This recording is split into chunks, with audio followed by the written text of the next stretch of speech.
Hi Rams, how you doing? Mrs. Stewart here, coming to you from the backyard, or my backyard really. Just enjoying this lovely weather. It had been raining all weekend and I was so ready for a change. Even yesterday afternoon after the rain was done, it was so nice to see the sunshine. Sunshine is just one of my biggest things. My day goes extra great when there's lots of sunshine, so it was really nice to see. And I live over by Covert, so that's what all that noise is. So sorry about that if the traffic noise gets a lot. But I came to give you your art challenge. So we're going to be creating a rebus this week. And you guys may have heard of a rebus before, maybe some of the older students, maybe younger ones not so much, but it's kind of a word puzzle and a picture puzzle. It's really neat. And I actually have a book here called Rebus Riot.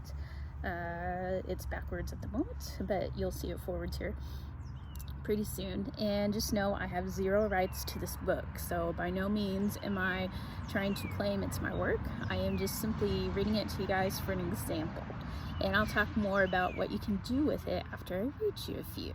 So let's flip the camera around. All right, here we go. So Rebus Riot, Bonnie Christensen is the author. We'll have to see who the illustrator is. Looks like her too. Okay, so a rebus. Here's the first one here called Perfect Pals. And what they have a key down here. I know you guys probably don't look at maps very often, but a key tells you what each symbol means. So we have an orange, pear, currant, which is kind of a fruit type flower thing, berry, more so berry, it can be a spice, that kind of thing, lime, and a bee. So I'm going to read this. Orange, you glad that we're a pair, for it's the current rage to share. While I'm around, you'll always be the one who's sitting next to me. Now, isn't that a cool little poem? Okay, so let's see here. Ooh, here's one. All right, so here's our key. We got daisy, moth, squash, thyme, excuse me, and a shallot. It's a type of onion times a spice, vegetable. You guys know moth and daisy. Okay, so crazy Daisy. Why did Daisy throw the clock? She gave her mother quite a shock. Why did her squash, why did she squash her brother's toe? Well, this time we shall let her go. So see how clever that is?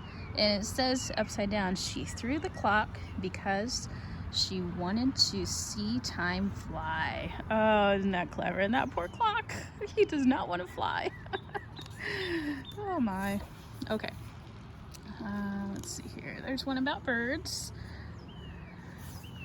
Oh, here's one that's funny. Okay, now this one has a lot of symbols, and especially for you younger guys, you could try this. If you don't know as many words, sometimes that's easier on you. So here is all of our symbols, and I'm going to do my best to read this correctly to you. Alrighty, so dogfish, catfish, sunfish, whale, none related to the snail.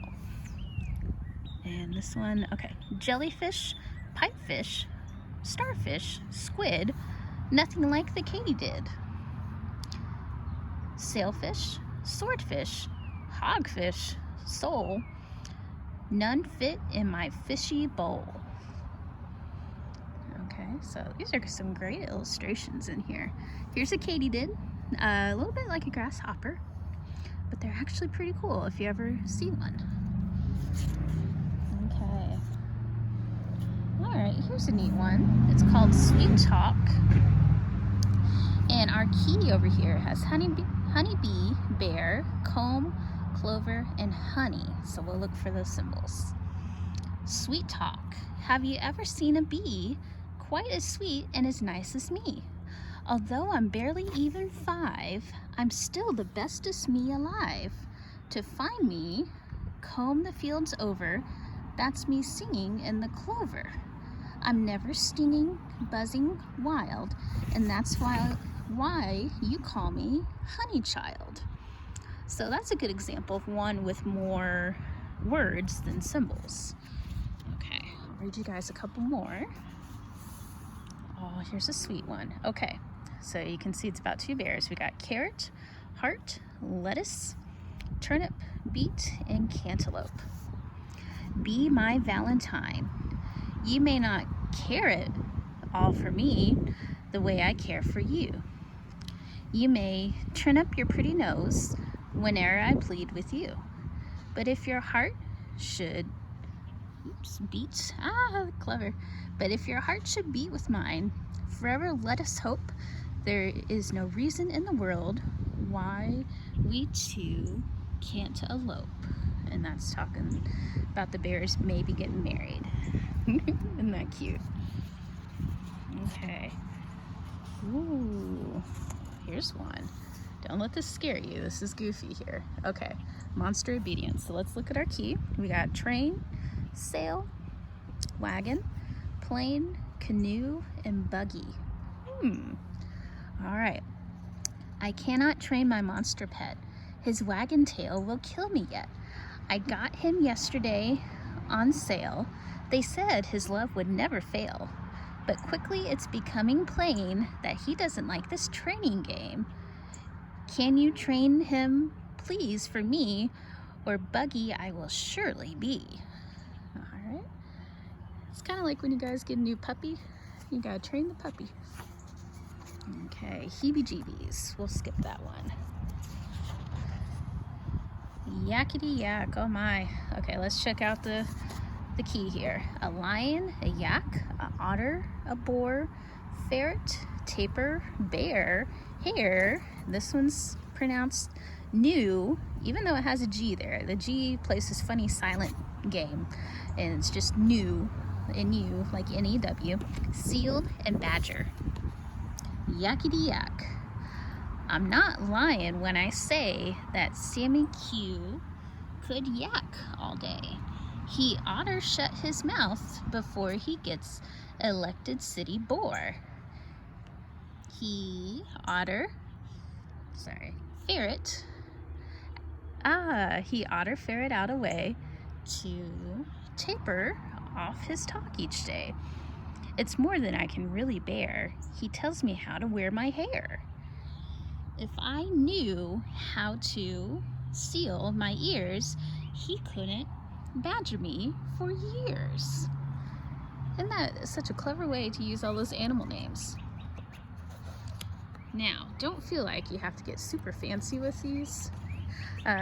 These are just a fun little word puzzle to do. Okay, here's one more and I promise I'll be done. Okay, bed of bunnies. So let's check out our key. We got a door and a sink, stair, shutter, wall, and nail. And you can tell that bird above me wants to join in. How neat. Okay, bed bunnies. Though I'm the bravest kid in town, I don't adore those nighttime sounds. They make my courage start to sink. I shudder and forget to blink. Beneath my bed, I slowly stare. What do you suppose is rumbling there? Dust bunnies big, dust bunnies small. Rowdy dust bunnies, wall to wall. Should I nail them with my mop or join them in the bunny hop? All right, so maybe some of you can relate. Sometimes being scared about things under your bed. Sometimes doing artwork about what you're scared of is a great way to work with it. Okay, so we've found some good rebuses here, and this is the book. And let me flip the camera around. All right, so thank you for your patience going through that book. I hope it gave you guys some great examples, and don't feel like you have to do anything super crazy. They can be as silly or as funny or goofy as you want them to be. That's completely up to you. And remember, it's a challenge. This by no means is actual homework, but a challenge. So if you choose to accept it, you can even pretend you're on a secret mission to create a secret rebus or something like that. I don't know.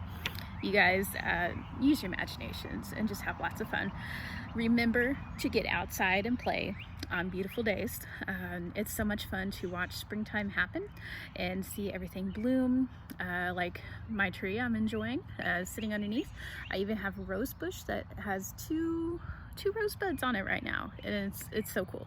So I encourage you guys, even if you don't do this challenge, just get outside and take a look at what spring is doing, and pick out something in your yard and just watch it for a few weeks and see how it changes and grows.